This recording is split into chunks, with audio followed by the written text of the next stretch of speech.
said, like we said at the beginning of number 3, we do best when we just kind of talk it through, figure it out, you know. So I think if we can do that, we'll be okay. Flowing, recording, video shoot number 4, video shoot cuatro. Cuatro.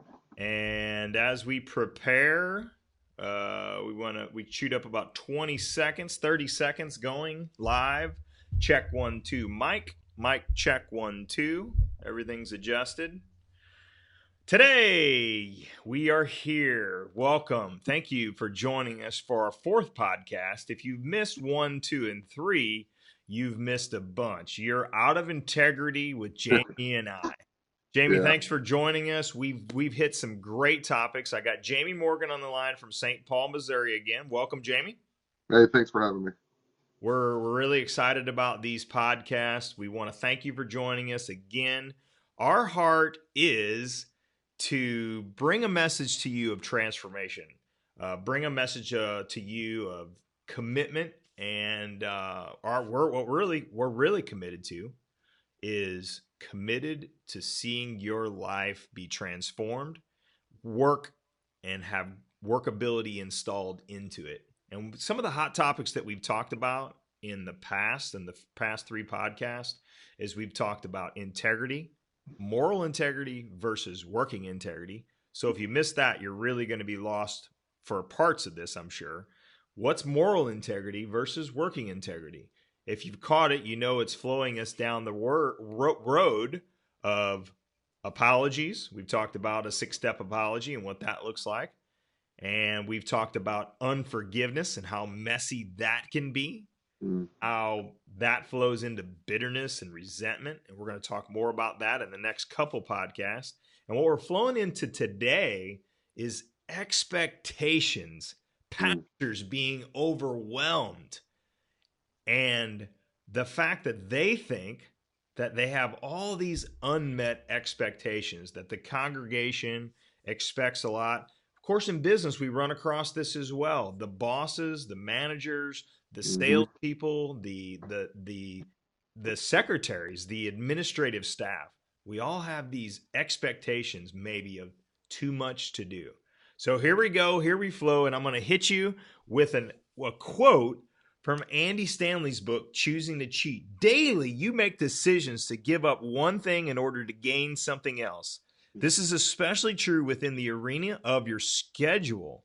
You face a variety of responsibilities and opportunities: work, family, hobbies, clubs, leagues. The list is endless. Each competes for your attention. Each competes for your most valuable resource, your time. But to give each of these the time it demands or deserves would require more time than you have. Jamie, how do we create time, and how do we get rid of these crazy expectations that our families may have for us, or our coworkers may have for us, or worse yet, if we got a 1,000-person congregation? Oh my gosh, that's a lot of expectations. Yeah. So I think where that really starts is learning how to say no. You know, I mean,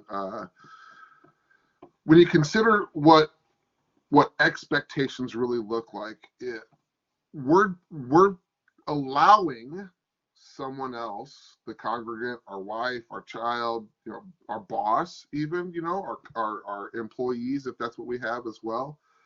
We're allowing them to manipulate us with their expectations. When we're able to say no to any of those things, we're kind of starting to take a little bit of control. Here, let me give you an example. I believe that we teach people how to treat us. Okay. So let's imagine for a second, Scott, that you were my client and at my counseling office, and you walk in, and the first thing I do is punch you square in the face. You sit down, though. We have our yap session for 45, 50 minutes. Nose is a little numb, right? Like, hey, that wasn't great. Oh. But you pay me, and you make another appointment. Write you that check. Right. Coming back next week. And then you come back next week, and the first thing I do, right in the face again, right? We yap, you pay me, you make another appointment. And we continue to do it that way. Scott, what have you taught me? You've taught me that it's okay to punch you in the face, that that's acceptable. Right now, I know that's absurd as an example because that probably would never happen. However, we can take punching you in the face to unrealistic expectations. If I'm saying yes to those expectations, I'm saying, yeah, it's okay. You can expect that of me, and I'll either meet that expectation or not, but you can expect that of me. Which leaves the person who made that expectation, they're either left with, I can't trust my pastor, I can't count on my pastor, or if you actually meet the expectation, then there's that, man, he's really a man of his word. When he says he's going to do something, he can take it to the bank. So learning how to say no then becomes, what can I say yes to? And what do I need to say no to? Now, saying no doesn't mean that, I'm a jerk about it. No, I'm not doing that. Right? It's really like a consideration. Like, hey, I can't do that for you. Then you have some options, right? Like, I don't know who to ask. I don't know. Maybe you have to go talk to another pastor about it. It may be something you've never considered. Like there's plenty of ways to go there, but understanding what can I say yes to then puts us in this space of, what does my calendar look like? What are my commitments? What am I committed to? How much time do I place here? How much time do I place here? What's on my plate? Right. So learning how to manage that, I think, creates a lot of peace, really, because the overwhelm, right? That comes in because when you said yes, but it's like, how am I going to add something more to my plate? What does that look like? Right. So that's an overt expectation. Now, there's another set of expectations in here where we really start looking at, is it a real expectation or isn't it imagined expectation? Right. And where did that expectation come from? Okay, so let's reel this back in. So we're up to the expectation part. Let's go back a little bit, and there's two things that you talked about that I want to bring up.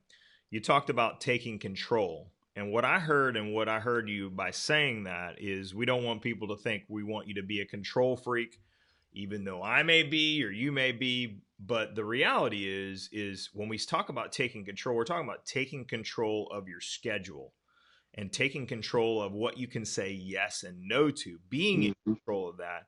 And how that's done, Jamie, as you and I both know, is when we talk about expectations. Well, look, Jamie, I'm expecting you to deliver a Snickers bar today. Did you know that? I did not know that. Oh, wow. Well, if you didn't know that, that's because I didn't speak that. Yeah. So in coaching, let's just bring it to coaching in soccer. When I coach soccer, one of the things that I do is I lay out all my expectations up front. Mm-hmm. And that's what's missing usually in this situation that will make a difference for people.